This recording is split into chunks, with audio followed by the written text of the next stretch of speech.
Étudiant en agronomie à Vendeuvre, Julien Barbier a survolé en paramoteur le Chili du nord au sud avec un objectif, aider à la préservation de la biodiversité.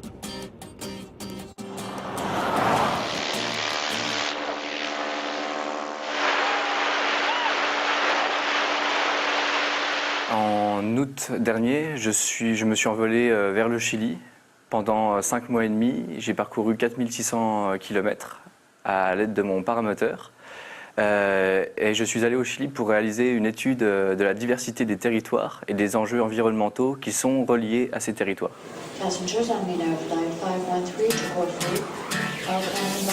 Le nord, c'est une région très désertique, avec le désert le plus aride du monde, le désert d'Atacama.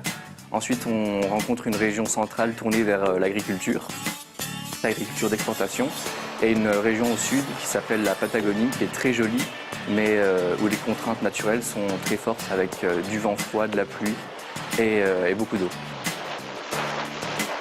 Lors de mes vols, j'ai pu constater des aberrations écologiques, environnementales, mais aussi sociales impressionnantes, comme par exemple l'élevage du saumon, qui entraîne de nombreuses conséquences environnementales, mais aussi beaucoup de chômage lorsque les élevages ne tournent pas bien.